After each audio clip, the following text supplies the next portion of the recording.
रिहांत दरवाजा खोले ही वाला रहल कि तब्बे ओकर नजर अभिमन्यु के शरीर पर पड़ेला।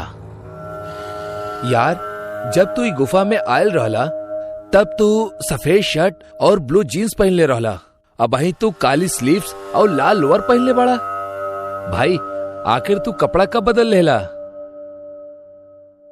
तब्बे अभिमन्यु के दांत बाहर आवे लगेला। ओकर कद बड़ा होखे लागल, ओकर हाथ के नाखून बढ़े लागल और ऊ अब पूरा तरह से एगो शैतान बन चुकल रहे। ऊ डरावनी हंसी के साथ एक भारी आवाज में कहेला, तोहार अभिमन्यु के ता हम 10 मिनट पहले ही ये दरवाजा के पार भेज देनी, जब तू ओकर चीख सुन ले रहला। तू तो बस एक जरिया रहला, काहे की शिकार हमेशा ई दरवाजा के पास लाकर ही होखेला। मतलब तू अभिमन्यु के मार डाला? कोनो शक बा तोहरा? ताजा ई दरवाजा के ऊ तरफ तो के तोहार दोस्त वही जे मिली जौन दुनिया से तू आयल बड़ा, वहां मरे के पहले लोग रहेले। अब तू जौन दुनिया में जइबा वही जा मरला के बाद लोग रहेले। दर्द की दुनिया में तोहार स्वागत बा।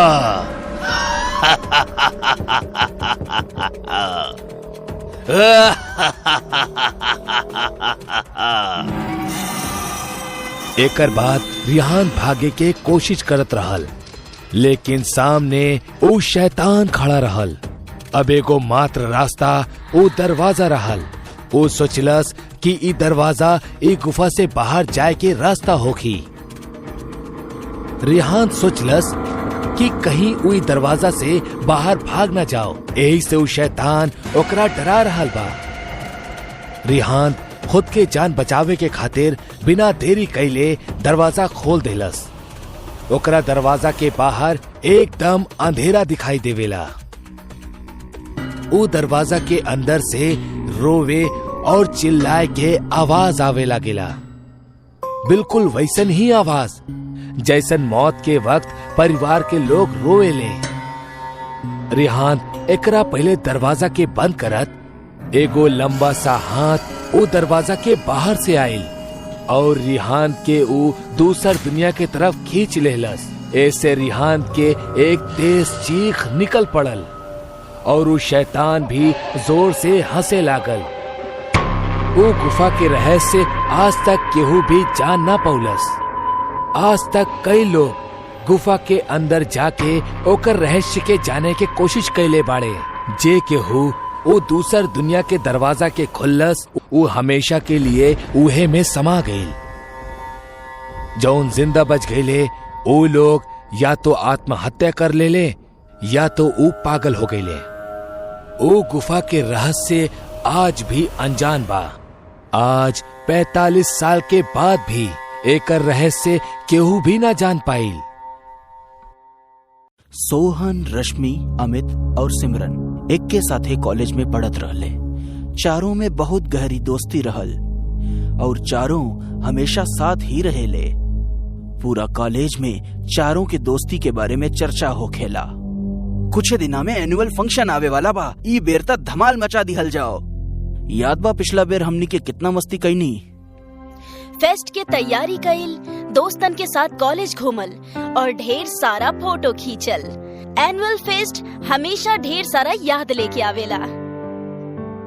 चारों जोर शोर से अपना एनुअल फेस्ट के तैयारी में लग गईले, लेकिन ई बेर कॉलेज फेस्ट इनका कॉलेज में ना होके दूसरा कॉलेज में होवे वाला बा, जेकरा खातिर सबके कॉलेज के तरफ से दूसरा शहर में ले जावल जाला। वाह, कितना सुंदर कॉलेज बा। हम आज तक इतना बड़ा कॉलेज कबो ना देखनी हा। कितना मजा आई। हाँ, सही कहा ताड़ू। एजा सब प्रतियोगिता में अपन कॉलेज ही जीती। चारों वही कॉलेज में रुक जाले और अपना अपना परफॉर्मेंस के तैयारी करे लगले। चारों मिल के एक ड्रामा परफॉर्म करे वाला रहे, जेकरा खातिर अगला दिन ओकनी के प्रैक्टिस खातिर जावे के रहल। अरे यार, इतना बड़ कॉलेज है, हमरा समझ में ना आ रहल एमे ड्रामा रूम कवन होखी। चला केहू से जाके पूछ लेतानी। ई अमित और सोहन कहाँ रह गए? तू चिंता मत करा, वो भी आ जाई हैं। सिमरन और रश्मि ड्रामा रूम खोजे खातिर जाले, लेकिन उनका के आसपास कहीं भी ड्रामा रूम ना मिलल। तबे जाके दोनों एक कमरा के पास रुक जाले। ऊ कमरा के ऊपर ड्रामा रूम लिखल रहे, लेकिन ऊ रूम में ताला लगल रहे। ड्रामा रूम तो ये बा, बाकी यहाँ ताला काहे लागल बा का पता। अरे ये कमरा के हालत देख के लगता माना ही बहुते सालन से बंद पड़ल होखी। सिमरन और रश्मि खिड़की पे लगल शीशा से कमरा के अंदर झाके लगले। अंदर बहुत सारा मैनिक्विन पड़ल रहे और ड्रामा खातिर कॉस्ट्यूम भी रहल, लेकिन वो रूम के हालत देख के बुझात रहा जैसे कई सालों से बंद रहल। तबे कमरे के अंदर से एक मैनिक्विन खिड़की के ऊपर आके गिर जाला। रश्मि और सिमरन देख के डरा गईली। ई कमरा तो बंद बा, बाकी मैनिक्विन अपने आप कैसे गिर गई? हम तो पूरा तरह डर गए। तबे ओजा एगो आदमी आ जाला और रश्मि सिमरन के डांटे लागल। तू लोग एजा का कर रहल बाड़ा? तू लोग के देखात नहीं के ड्रामा रूम कितना समय से बंद बाटे? अब एजा कोनो ड्रामा प्रैक्टिस ना होला। हमरा ना पता रहे, हमनी कॉलेज में नया आयल बानी। का आप हमनी के ड्रामा रूम के पता बता सकेनी? फर्स्ट फ्लोर, चौथा कमरा। आज के बाद तू दोनों एजा भटके हजिन। तोहनी के पता नहीं के ये कमरा कितना खतरनाक बाटे। एजा कभी भी कुछ भी हो सकेला। का मतलब बा आपके? ई कमरा में अदृश्य राज छुपल बा, जेकरा के केहू नहीं के देख सकत। ई कमरा के वजह से बहुत लोगन के जान गइल बा। अगर तोहनी दोनों के अपन जान प्यारा होखे त तू दोनों एजा दोबारा आए के हिम्मत जन करिहा। रश्मि और सिमरन ओजा से डर के भाग जाली और ड्रामा रूम में आके अमित और सोहन के सारा बात बतावे लगली, लेकिन उ दोनों ई बात के मजाक समझ के उनकरा मजाक उड़ावे लगले। तोहनी दोनों भी ना केहू के भी बात सुन के डरा जालू।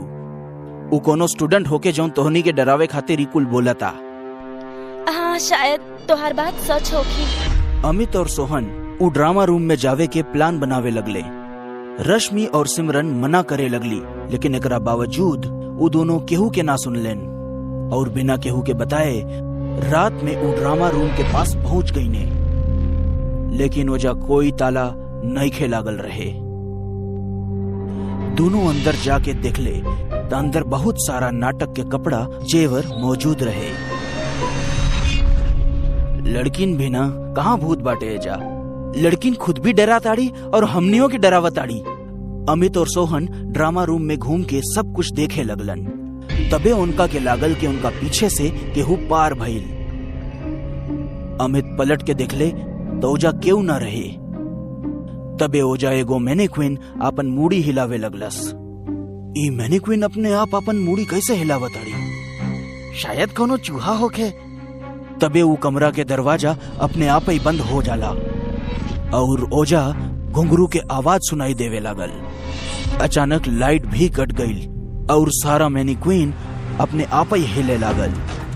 ई देख के अमित और सोहन बहुत डरा गईलन और ओजा से भागे के कोशिश करे लगलन, लेकिन ओजा से भागे के कोनो रास्ता न रहे। ये अपने आप का होता? हमरा के तो डर लागता। तबे ओजा केहू अमित के पैर पकड़ के ले जावे लागल। अमित डरा जाला और वो अपने आप के रोके के कोशिश करे लगल, लेकिन एगो अदृश्य शक्ति अमित के अपना तरफ खींचे लगली। अचानक एगो मैनिक्विन चल के ओजा आ गईले और अमित के पैर पकड़ के उल्टा लटका देहलस। ये का होता? हम अपने आप हवा में उल्टा कैसे लटक गई? नहीं, अचानक अमित के हाथ पैर क्यों मरोड़ के तोड़ देहलस। अमित दर्द के मारे चीखत जमीन पे गिर गई और उतड़ पे लागल। ऐसन बुझाता माना जैसे कोनो अदृश्य शक्ति ओकरा ऊपर अपन कब्जा कैले ले बा और तड़पत तड़पत अमित के मौत हो जाला। अमित, अगर ये तुहार कोनो मजाक है तो हमरा के बहुत डर लागता। अमित, तबे अमित के पीछे एगो खूंखार राक्षस लेखा दिखाए वाला मैनिक्विन खड़ा हो जाला। ओकर अखियां चमके लागल और गर्दन पे हाथ डाल के ओकर गला दबावे लगलस। सोहन अमित के छुड़ावे के कोशिश करे लागल, लेकिन वो नाकाम हो जाला। सोहन दर्द के मारे चीखे लागल। क्या हुआ तू? छोड़ दा हमरा के। अमित, अमित कहाँ बड़ा तू? ऊ मैनिक्विन सोहम के गर्दन पकड़ के मरोड़ देहलस। सोहन के आंख बाहर आ गई और ओकरा मुंह से खून बाहर आवे लागल और ओकर मौत हो जाला। अगला दिन रश्मि और सिमरन सोहन और अमित के परफॉर्मेंस खातिर इंतजार करत रहली। कहीं रात के दोनों ड्रामा रूम में तो ना चल गए। हमनी के वहाँ जाए के देखे के पड़ी। रश्मि और सिमरन ड्रामा रूम के पासे गईली, लेकिन ओजा ताला लागल रहे। दोनों खिड़की के अंदर झकलीन, लेकिन उनकरा के कुछो दिखान नहीं खे। अब हमनी परफॉर्म कैसे करब? ऐसे तो हमनी के कॉलेज हार जाई। हाँ, सही कहलू तू। ये दोनों के कुछ अता पता नहीं खे। रश्मि और सिमरन अमित और सोहन के ढूंढे के बहुत कोशिश कैली, लेकिन वो दोनों नईखे मिलन। अब रात हो गई। तबे सिमरन के अमित के आवाज सुनाई देवे लागल। सुन लू तू? अमित के आवाज आ रहल बा। ऊ हमनी के बुला रहल बा। हमरा कोनो आवाज ना सुनाई देलस। सिमरन ऊ आवाज के पीछे जावे लगली। रश्मि भी सिमरन के साथ साथ जाए लगली। ऊ दोनों उहे ड्रामा रूम के पासे पहुंच गईली। ए बे ड्रामा रूम के ताला खुलल रहे और दोनों ड्रामा रूम के अंदर घुस गईनी। अमित, कहाँ बड़ा तू? हमनी के आवाज दा। आवाज इहे से आवत रहे, बाकी यहाँ तक केहू नहीं खे। तबे वो ड्रामा रूम के दरवाजा बंद हो गई। रश्मि और सिमरन डरा गईली। तबे ओजा सारा मैनिक्विन हिले लगली और हंसे लगली। ई का हो रहल बा सिमरन? ई कोनो अदृश्य शक्ति लागता। दोनों ओजा से भागे के कोशिश करत रहनी हा, लेकिन भागे के कोनो रास्ता नहीं खे। तबे एगो खतरनाक मैनिक्विन रश्मि के पास आके ओकर सर दीवार पे पटक देहलस। दीवार पर सर लगते पूरे तरह से चकनाचूर हो गई और रश्मि के मौत हो जाला। रश्मि के शरीर नीचे जमीन पर गिर जाला और ओकर सर दीवार पे चिपका रहल। के बाड़ू तू और सभी के इतना बेरहमी से काहे मार रहल बाड़ू? तबे केहू रश्मि के पैर पकड़ के खींच के ले जावे लागल और एगो बड़ा सा बक्सा में ओकरा के डाल के बंद कर देहलस। सिमरन बाहर निकले खातिर चिल्लावे लगली, लेकिन केहू के भी ओकर आवाज बाहर तक नहीं के सुनाई देहलस। उ बक्सा में बंद सिमरन के मौत हो जाला।